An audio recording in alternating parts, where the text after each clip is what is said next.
Guys, welcome back to my channel. My name is Ola. I live in Nova Scotia, Canada, and I'm originally from Nigeria. On my channel I bring to you content about immigration and their likes, tips, lifestyle, and all of that. Today we'll be talking about flag polling. Flag polling. What do you understand by flag polling? In a layman's term, like literally it just means crossing the border, like exiting a border and re-entering back again for the purpose of getting a visa in person, right? We know that we apply for visa through online applications and all of that, but here it allows you go through the process and you go in person with all your documentations, and then if you're lucky, you get your visa or your permit instantly, like instantly, in few hours, instantly. That is just the advantage of flag polling. A lot of people who are actually like falling short as regards of timing, and they need it urgently, they go through flag polling. But then, is it a wise thing to do? Even as we know that flag polling is a legal process, it is a legal process, but then what are the risks attached to it? Who are those who are eligible to flag poll? Usually people who flag poll are temporary residents who wants to either get work permits, study permits, or renewal of these permits. So you should have your documentations in order, like they should be complete, because incomplete of documentation, it is not something you want to experience.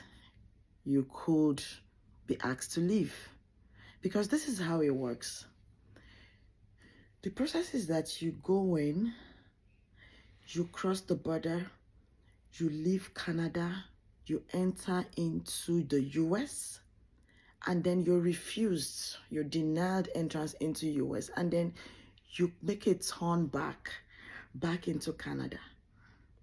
And at that point, that is where they are going to actually process your documents to see if you're eligible, and if you are, you will get your required permits, right?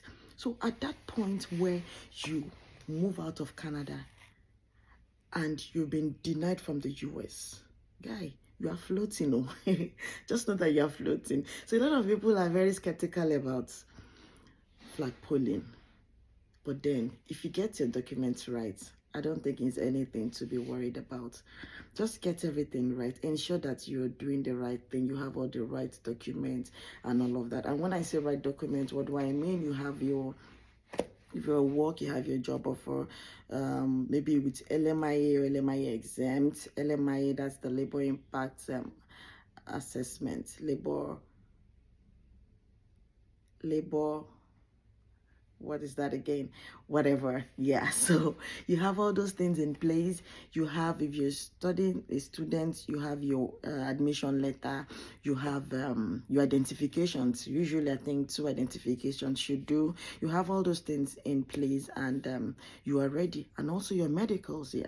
You should have your medicals done. If you don't have it before, you should do it. If you came in as a visitor and then you got a job offer and you want to go flagpole to get a work permit, then you should go do your medicals before you can apply, before you can go to apply in person. You have to do that, because usually visitors visa application does not require any medical examination, because it is considered a short stay, right? So if you're moving from visitor to work, then you should be able to do your medicals, have your medicals done, and those are the things that are going to ask you at the border.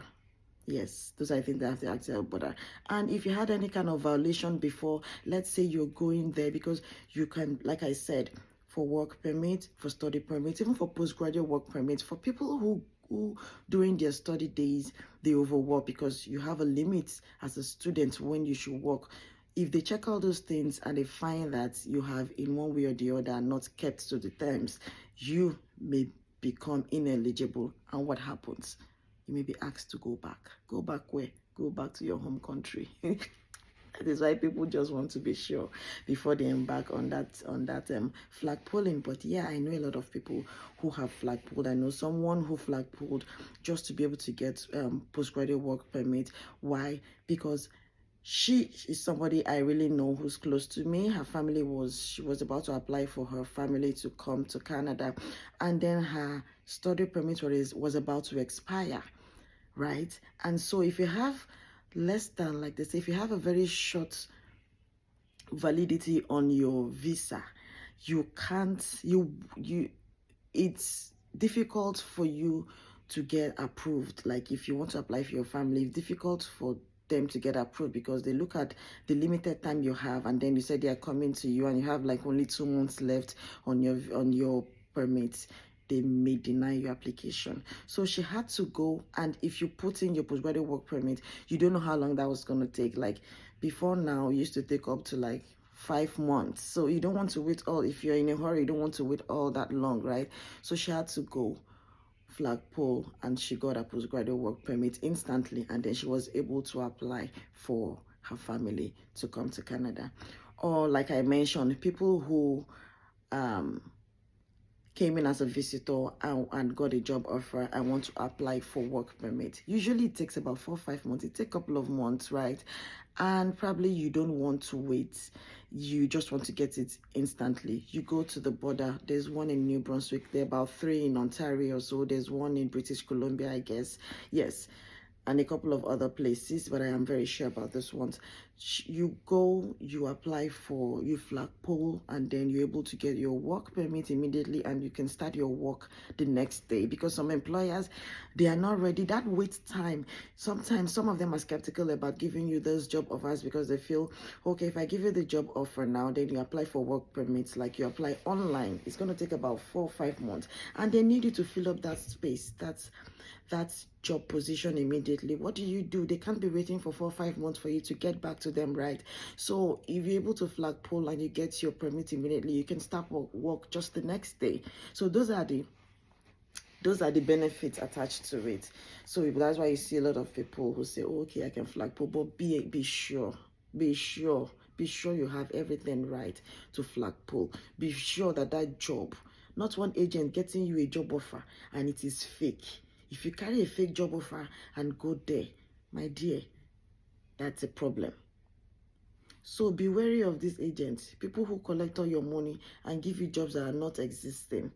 Be sure that those jobs are real before you go to apply. Get your medicals done. Get your identifications. Okay? If all the things you just need, just make sure you go with them so that you are able to get everything you need. I know someone who came in also as a visitor, and then she was lucky within 6 months she got a job offer, and then she had to go Flagpole because, just like I mentioned, the company couldn't wait. They said they can't wait. If she's not able to come back as soon as possible, they will have to retrieve it from her. So she had to go, and successfully she was able to get her work permit. So on this note, you can actually Flagpole, but make sure you have all your documents in place before you go Flagpoling. Yeah, so that is Flagpole. It is not illegal in any way. It is not illegal, but you can face, if things are not right, you can just be denied on the instant. You can be issued a removal order. Do you understand what that means? Like you're neither here nor there because you have gone through years visa, you've been asked to go back, you come into Canada, and then if you're refused, where do? You go back home, right? And some people also don't want it because when you go in, you cross into the US visa and you're denied. That's like a denial, like a refusal on your, like you already instantly you have a US refusal. That is what it means.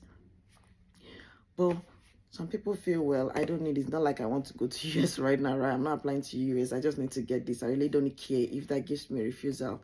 Do you understand? But so some people don't want that. That is why they frown at it. If you have ample time, you have enough time, you want to apply and wait, it's okay to apply and wait. Another thing is, I think there's like $100 off when you apply in person. Yes, $100. So it's lesser, it's cheaper when you go there to apply. It's cheaper. But then there are a lot of crowds. They open at a particular time and they don't have a lot of hours. So usually people go there and they sleep over, like just to be able to get in once they open. Some people go there and they stay there all night, and so they are able to get in the next day. So be prepared for all those things. If you have to book a hotel, just make sure that you have a hotel nearby or close by, or you have a family member who is staying around there. Just ensure that you get there in time so you come in and be able to get in the next day. If not, I know some people don't get it that day, they have to stay back and all of that. Just be prepared for it. If you're going, ensure you get there in time so you're able to get your application processed in time, because that is why you are there. So that is it about flagpoling. It is legal. If you want to do it, just make sure you have dots all your I's and cross all your T's and go with all your documentations, and I am sure that you will get to what you want. It's instant. It is there and then. You don't have to wait for 4 or 5 months to get back from IRCC and all of that. You get your permit and then you start working immediately. So that is how it works. Every temporary person who feel they can wait, you can go through that. You can go through that route and you'll be able to get your permit. So that is it. It's actually a short one today for people who want to know more about it. You can also go, don't just lean on what I have information that I'm giving out here. Try and go research, go to IRCC's official page, Canada Immigration official page, read up on flagpoling. It will give you additional information you need to know. I'm just letting you know that it is not illegal. Some people feel it and it's an illegal thing to do. No, it is not illegal. It's just that you should just need to be sure of why you are going and if you're eligible to go. So that is it. And so you don't get denied or removed. Do you understand? So that is it about flagpoling. Thank you once again. If you have not subscribed to my channel, please subscribe now. Hit the notification bell so that if I get to post any new video, you'll be the first to see it. And then please share, like and subscribe to my channel. Thank you very much. Until we'll see you again, I'll be back again with more interesting content and topics that I feel will be very, very interesting and beneficial to you. Thank you and God bless you. Bye-bye.